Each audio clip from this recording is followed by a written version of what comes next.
नन्ही परी एक छोटे से गांव में रहती थी जहां नदी के किनारे हरे भरे मैदान थे और हवा में हमेशा खुशबू बसी रहती थी। वह बहुत बहादुर थी, मगर लोग उसे अक्सर शरारती कहते क्योंकि वह आम रास्तों के बजाय नए रास्ते ढूंढने की शौकीन थी। एक दिन वह जंगल में खेल रही थी जब अचानक एक अनोखा नीला चमकदार पत्थर उसकी नज़र में आया। जैसे ही उसने पत्थर को छुआ, एक हल्की सी रोशनी निकली और परी को लगा जैसे हवा उससे कुछ कह रही हो। परी ने हैरत से पत्थर को देखा और उसे अपनी जेब में रख लिया। मगर जैसे ही उसने पीछे मुड़कर जाने का इरादा किया, उसे महसूस हुआ कि जंगल कुछ बदल गया है। पेड़ पहले से ऊंचे और गहरे हो चुके थे और पक्षियों की आवाज़ें भी मद्धम होने लगीं। ए बहादुर लड़की, तुमने जादुई पत्थर पा लिया है, मगर इसकी ताकत को समझने के लिए तुम्हें एक इम्तिहान से गुजरना होगा। परी का दिल तेजी से धड़कने लगा, मगर वह पीछे हटने वालों में से नहीं थी। अचानक उसके सामने एक बड़ा पेड़ नमोदार हुआ जिसकी जड़ों के बीच एक तंग रास्ता बना था।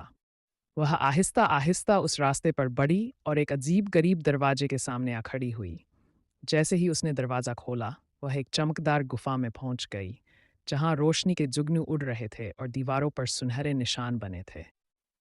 गुफा के बीचों बीच एक जादुई फव्वारा बह रहा था जिसका पानी चांदनी जैसा चमक रहा था। तभी एक नर्म सी आवाज़ गूंजी। यह पानी सिर्फ उन्हें रास्ता दिखाता है जो सच्चाई के मुतलाशी होते हैं। अगर तुम वास्तव में बहादुर हो तो अपने दिल की सुनो। परी ने आंखें बंद की और सोचा कि वह क्या चाहती है। अचानक उसके जहन में गांव के लोग और उनकी छोटी छोटी खुशियां आईं। वह चाहती थी कि सबके चेहरों पर मुस्कुराहट रहे और कोई भी खौफ या गम में न रहे। जैसे ही उसने ये सोचा, फव्वारे का पानी बुलंद हुआ और उस पर जगमगाते कतरों की बारिश होने लगी। जब उसने आंखें खोलीं, तो वह दोबारा जंगल में थी, मगर उसके हाथ में पत्थर अब भी था, मगर अब वह और भी रोशन हो चुका था।